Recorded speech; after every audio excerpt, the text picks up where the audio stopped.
Hi all, this is Simona Rich, and in this video I thought I will share with you some of the life philosophy that I have, the way that I live my life. And my life is extremely simple. It has a lot to do with just relying on God and trusting, and I don't follow the established ways of living of the West, neither do I follow the established ways of living of the East. I live the way that I want to live, and I'm just judging everything through the conscience, through the spirit. If I'm in harmony with my spirit, I feel good, and I try to upkeep that harmony. And if I get out of harmony with my spirit, I feel bad, so I don't do the actions that make me feel this way. And because I'm so close to my spirit, I clearly feel if something is against it, and I avoid doing those things. And because of this, I'm always protected, and I always have enough. I'm not wealthy, but I have enough to live in India, to afford buying flights and so forth. But in general, my life is very simple. I don't stay in I used to, when I was a new age teacher, staying in very expensive places in India, but now I stay in simple places, in simple hotels in India, but I'm happy. I like where I stay. I stay close to nature. I have a lot of free time. When I feel like it, I create videos. When I feel like it, I write, and I love this kind of work that I do. So I designed my life in a way that makes my spirit happy, and I never regretted that. Yes, from the outside, my life may seem very unconventional to the masses, but I never regretted anything that I did, because I always stayed loyal to my conscience, loyal to my spirit, and this makes my life happy. This makes me happy. And although my life is simple, I really don't have any desires. I don't want to, for example, live a richer life. I'm happy with what I have, and this is what happens when you live a life of simplicity and meditation. You try being present. You just, all these fake desires that are put on us by media start dissolving. They are not yours, and then you realize that small things can make you happy, and that you actually have everything that you need. So I'm very satisfied with my life. I don't have any goals of, to achieve greater significance or anything like this. And I find happiness in very small things. For example, yesterday here in Kerala, South India, it was heavily raining, and it made me happy. It made me so happy because I love rain. Or to see the sky full of stars, this is beautiful. Or to see full moon. Or, for example, I have a guard dog. I made an social update about her. So she's so loyal to me. She's always with me. And nighttime yesterday, she was following me because there are two hotels not connected, and I had to take clean bed sheet nighttime because I was reading a lot and I forgot to do that. So I took, when it was really heavily raining, it was like pouring, I had to go to that other hotel to take my bed sheets, and that dog kept following me back and forth, and she just wouldn't leave from my veranda when it was heavily raining, and all the rain was on her.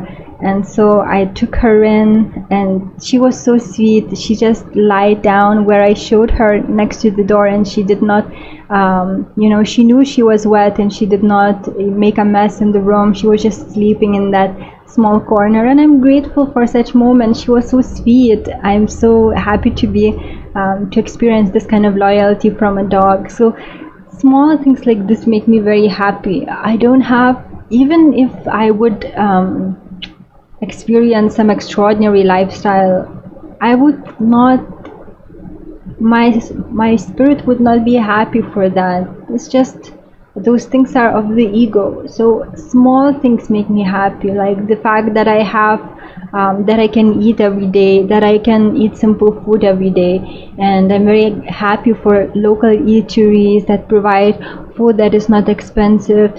And that kind of food also is good for our bodies. I don't actually, even though I can afford, I avoid rich foods, going to expensive restaurants. They're full of, they add chemical substances like Ajinomoto to food to make it feel tasty. So all these ego things, they may look good from the outside, but actually they harm you. So because I did spiritual practices for many years, they totally simplified me, and now I live a very simple and happy life. I find happiness in very small things. And now I also have a boyfriend who I consider to be my twin soul, and he also thinks so, because we experience endless synchronicities. Like every day we experience synchronicities. We are in each other's hearts, and we are so happy for that. So these things, they make my life complete. I feel absolutely complete. I feel whole. I would not change anything in my life. And this makes me good. This makes me feel good. It makes me feel like I really live a life that is perfect. So all of this, I think that this contentment came as a result of my spiritual practices, because I meditated a lot, I stayed present a lot, and especially because of the yogic practices, desires one by one fell away, and I understood what truly matters. I started finding happiness in small things of nature, and that's it. What else can I say? My life is very unconventional. I live in India. My boyfriend is Indian. Every day I'm just in nature or on the rooftop writing or watching the sky. I sometimes go to eat. I sometimes walk in nature, but unless I have to like extend my visa or leave India because of the visa expiry and so forth, otherwise than that, my life is very simple, and every day it's kind of, I do similar things, but I never get bored of it because I live in nature. I love nature, and what else can I say? And it's difficult for me to make videos as such, because it's not that my life is very exciting, but I'm happy with that simplicity that I have. I'm very grateful for it. I'm very grateful that I'm satisfied with that which I have, because I see many people, they have so much and they are absolutely miserable, and I'm so grateful to God that I'm not in that situation. And I think that life gets more interesting and more fulfilling if you just trust and relax into that living, and don't worry about what will happen tomorrow, but you just trust the source that it will provide. And then you find that your life simplifies, your life becomes more interesting, although it's more simple, and all the worries are gone, nothing bugs your mind becomes more peaceful, and you just experience happiness. And those who rely on their personal resources and they always have their conscious mind on 24/7, they're just not happy. They are fooled by the desires that are not even their own. They are expending energy to achieve something that is not going to even make them happy, even if it's achieved. Every day they do something that goes against their spirit, but because they no longer hear the cry of the spirit, because it's been neglected so long, they keep doing it and hurting totally their spirit. This is a life of death for me. And yes, it might look really good on the outside. They might be some kind of business executives working in beautiful offices, but they are doing that to the detriment of their own selves, their own spirits. And yes, that life might look very good on the outside, but oh, this is death.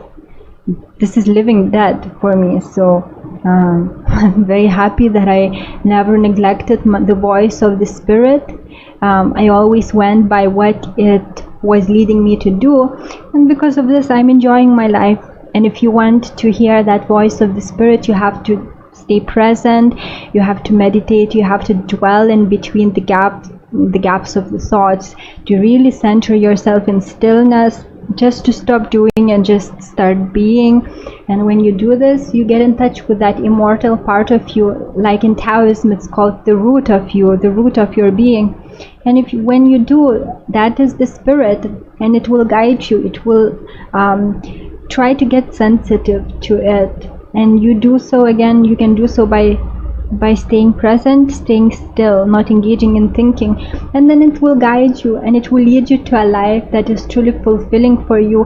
And all of us are different. Maybe for you it's going to be a life of service, and you will have to deal with large amounts of people, and maybe your life will be that of a recluse who lives totally alone in nature and writes and helps the world through writing. Every person has a unique path, and the problem is that people who watch TV and so forth, they lose that path because they get sold the dream of the masses of wealth and power and so forth, and they just lose their path. But if you stay alone, stay centered, then you may discover that spirit call, and you will know exactly what to do. And that being said, the property that I have in Lithuania, the one that is in the land with a hut, I'm thinking maybe through the donations, if I get enough donations, I will be able to develop it into some sort of like a meditation center where people would be able to stay in small rooms, all on their own, just with their own thoughts, because the property is near the forest and so forth, and it's a great way to stay in nature and just to be alone. But there is one problem there, that there is one family of loud neighbors, so sometimes they listen to the music loud, so I don't know what to do about them. But that's the only house that is loud, so hopefully they will move out, but I cannot guarantee that. Otherwise that place is ideal, and maybe I will make it into some sort of like meditation center, where not like a formal meditation center, but where people would be able to just go and be in nature and with themselves. And we could also take quiet forest walks. That place is full of big forests, so it's a good place, and maybe I will be able to also to contribute for people to find that inner self, the spirit within. So that's what happens. You find that inner voice, that inner essence, and it will start controlling your life. Media, other people will not be able to influence you anymore, because you will know that you have that guide, your guru within you, and you will start listening to it, and it will lead you out of all the confusion into the life that you're supposed to live, resulting in your personal fulfillment. So I wish all people to experience this. This is the kind of lifestyle that I live, and I really want more people to live like this, just to live their own way in simplicity. If they simplify their lives, listen to the inner call, they will know exactly what to do. Maybe they will be called out of cities, maybe they will have some kind of mission to accomplish in cities, but it's very likely that they will move out of cities because of the pollution and discordant energies, at least for the time of their spiritual development. That time is really important to spend in nature, somewhere away from discordant energies and many people. So I wish my readers, if they have not yet done so, to experience this getting in touch with the spirit within, so that you finally understand who is your true guru, and so that you're guided by it for the rest of your life. Thank you for watching. Take care.